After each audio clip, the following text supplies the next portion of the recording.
Yes guys, welcome back to another video. Welcome to the George Benson Football Channel for 6 things we learned from Chelsea 2, Nottingham Forest 2.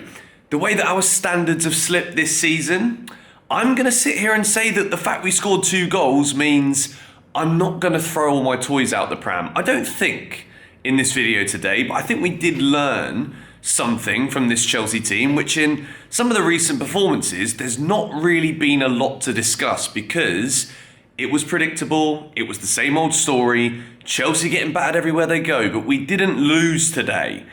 This is nuts, isn't it? But if you're watching this video straight after the game, you've got about an hour to join my Telegram. If you're not joining the Telegram, you cannot win the 2 VIP Platinum tickets that I'm giving away for Chelsea-Newcastle last game of the season. They're worth £1,000 each ticket, and I'm choosing the winner live on Telegram in about an hour if you're watching this straight after the game. So make sure you join. There's giveaways every single week.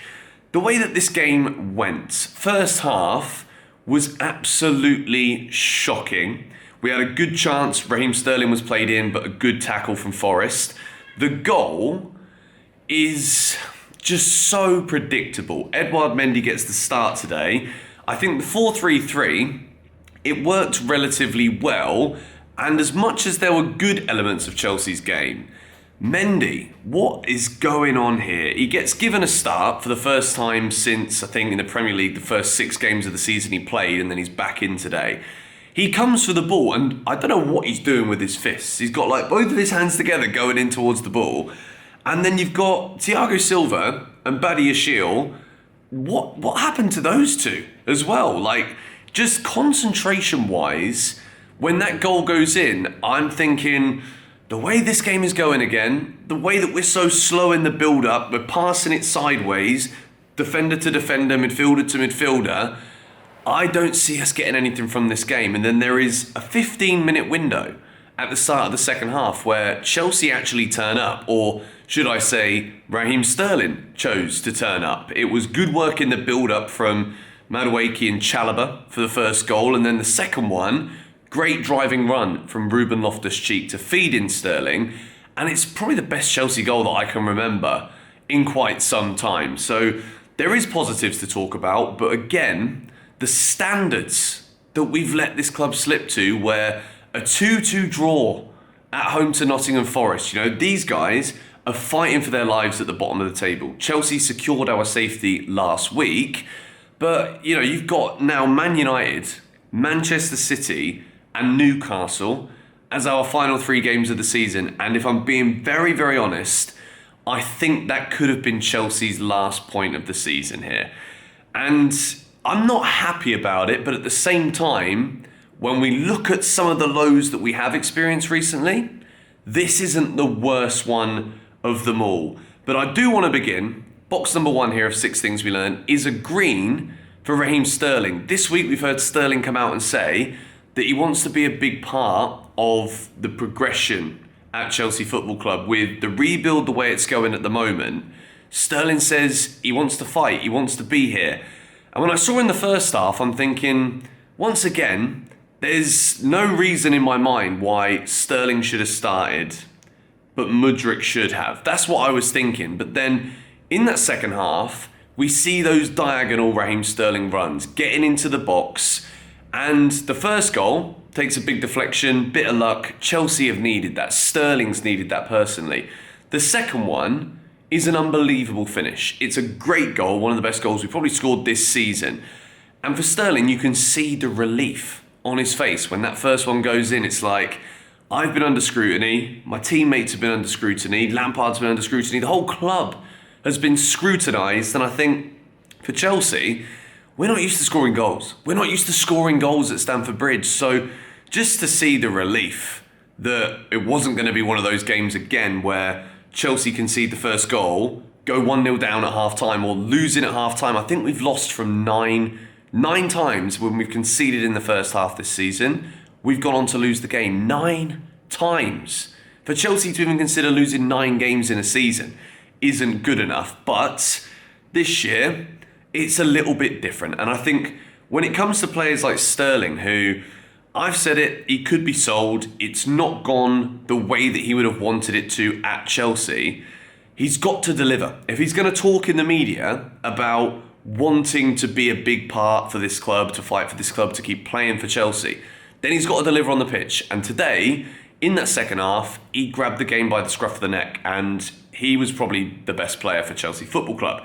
Box number 2. João Felix. What was that from Felix today? It's got to a point now where I am getting closer and closer to saying, please don't buy him. I said if we get him on another loan deal, which we spoke about in Chelsea News earlier this week, that would be okay. Because it's the same old story, but the longer this second half of the season's gone on since Felix came in, I'm just like, other than a couple of customary nutmegs, it's like there's 2 things you're guaranteed to see in a Chelsea game. Gallagher will get yellow carded, and João Felix will do a couple of nutmegs in the game, but then not much else. Has a good chance when Lewis Hall makes a good run, puts in a really wicked cross, probably a bit too much pace on it, but I just don't know what Felix is good for in this Chelsea team. When you compare him to Christopher Nkunku, who we've got coming in the summer, with Nkunku, similar kind of player, is fancy on the eye to watch, but then he backs it up by scoring goals. João Felix has never been a prolific goal scorer. And when I see him today, I'm thinking once more, I don't think this player is a Chelsea player. I think there's a lot of rumours that he wants to stay in the Premier League but wants to play for a Champions League club. I think Felix would do a lot better in a team with a bit more of a prolific attacking system and setup. Maybe at an Arsenal. I think he'd do very well. Probably even at Manchester United he'd do well too. But for 88 million quid, Chelsea, Todd, can we absolutely not do this? I think I've seen enough. Box number 3 is a red for the highlighted downfall of Edouard Mendy. He gets given his chance, and I think Kepa's made a few mistakes recently. And Mendy probably, because of an injury, was unlucky to ever lose the spot permanently in the first place. But that first goal, it is such basic goalkeeping. If you're going to come out and commit and not rely on a 38-year-old brilliant Thiago Silva and Benoit Badiashile, an up-and-coming 6'4" centre-half, if you're going to come for it, mate, you've got to win the ball. And the way that he's gone up like this, he's like a flipping rabbit trying to jump out the cage. And then it's an easy header for the Forest striker. And I don't want to say, I think Silva today, we've heard rumours this week that he might be going back to Brazil in the summer, which he absolutely deserves.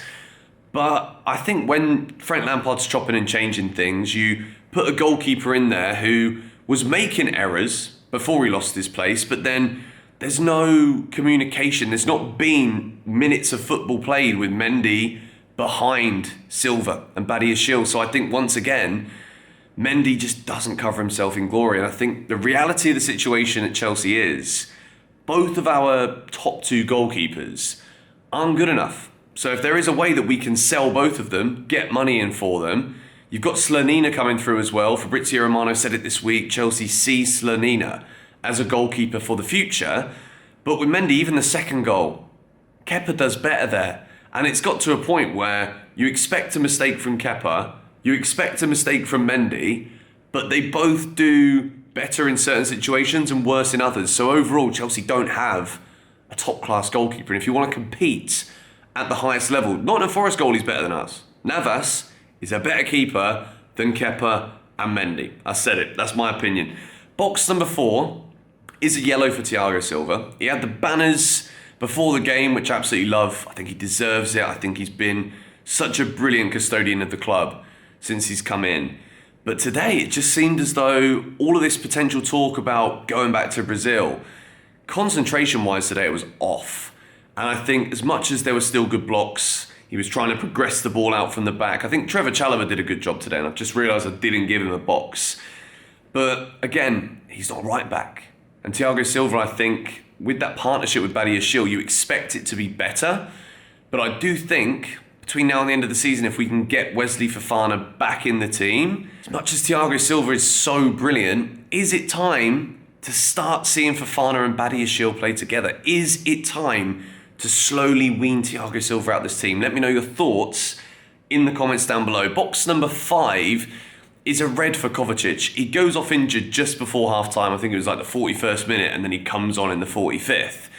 But at this point, all I'm seeing is the same sideways movement. I'm not seeing Enzo Fernandez progress with the ball. He's still sitting deep, and it's too flat in the middle.